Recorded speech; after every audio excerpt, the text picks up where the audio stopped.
لا یەکی ئایار و لە ڕۆژی جیهانی کرێکاراندا لە قەزای چەمچەماڵی شاوشێوەی شار و شارۆچەکانی دیکەی هەرێمی کوردستان چەند چالاکیەک بەڕێوە چوون. کۆمەڵگەی پزیشکی بەخشین لە قەزای چەمچەماڵ با بۆنەی ڕۆژی جیهانی کرێکارانەوە ئۆڤەرێکی بۆ سەرجەم ژینگە پارێزان و کرێکارانی سنوورەکە ڕاگەیان کە بۆ ماوەی هەفتەیەک بێ بەرامبەر پشکنین و تیشک بۆ هەر کرێکارێک دەکرێت کە پێویستی پێی هەبێت. لای خۆیشیانەوە کرێکاران و ژینگە پارێزانی سنوورەکە سوپاس و دەستخۆشیان بۆ هەنگاوەی کۆمەڵگەکە هەبوو. بەڕاستی ئەمە شتێ باشە. ئێمە گۆ کرێکارەکانی کۆمپانیای شکار هاتین بە بۆنێم بانگەوازانتانەوە شتێ باشە و سەرکەوتوو بن بەڕاستی جێی دڵخۆشی شاری چەمچەماڵە. بە تاکید کرێکار عام گشتیان وەزیان خراپە بەس کە ئەمەش تۆزێ قورسیان لەسەر ئاسانەکە بەڕاستی شتێ باشە و سەرکەوتوو بوون نمونەتان زیاد کە ئینشەڵڵا.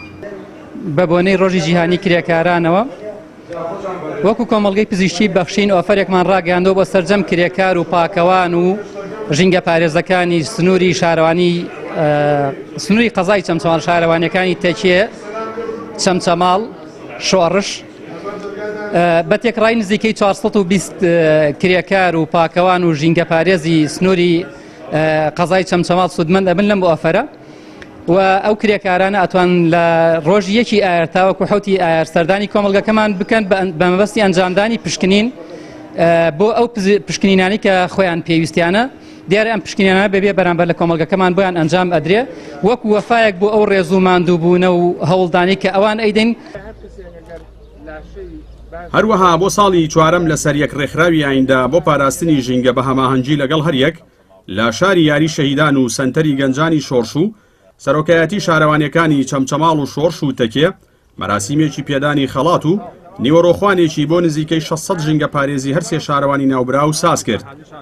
بەشێک لە کرێکارەکانیش دژی بڕیارێکی حکوومەت بۆ بڕینی دەرماڵەکانیان ناڕازین. تەنها و تەنها دەستیان بردووە بۆ دەرماڵەی ئەم چینە هەژارە کە سەتاسیەکیان هەیە هەمومان موچەمان لە خوار 600ەوەیە کەسی ناچێتە 600,000 ئەوانەی کە موچەیان 8 میلیۆن و 7 میلیۆنە هەموو ئیمتیازاتەکانیان ئەیانگرێتەوە و هیچیان لێ نەبڕدراوە. بەڵام ئێمە سەتاسیەکمان هەبوو لێمانیان بڕیوە بەردەوام یەک مانگ موچە پاشەکەوتی نەما لەسەر ئێمە ئیتر ئیسا ئێمە هەر پاشەکەوتی موچە گردومانێتەوە و بگرە بە زیاتریشەوە. ئەمە بۆ ساڵی چوارەمە ئێمەمە هەنگە بەڕێوە بین دیارە هەم سنتەری گەنجان و هەم ڕێکراوی ئایندە بۆ ژینگە و ئەم جارە 6 لایەنی تری بەڕێز بەشدار بوون ئامانجمان لێرە ئەو ڕۆژەی کاپی ئەڵێن جەژنی کرێکار بەڕاستی بکەن بە جەژنی کرێکار و ئومێد دەکەین بۆ ساڵانی ئایندە زۆرترین خەڵک بێن بەدەمم یادەوە. ئەمە بەڕاستی شتێکی خۆشە ئەمان خەڵکێکین بەڕاستی ساڵانێکە خزمەت بێماکەن حەقەکەین بەش خزمەتی پێکەین.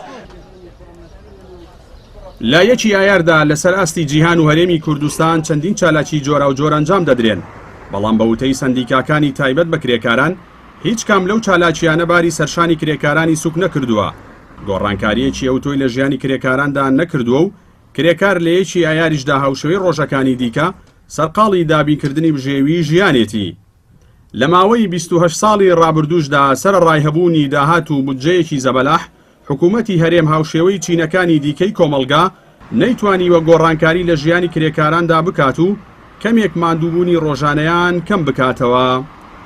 جەلال جەباری کەناڵی ئاسمانی پەیام چەمچەماڵ.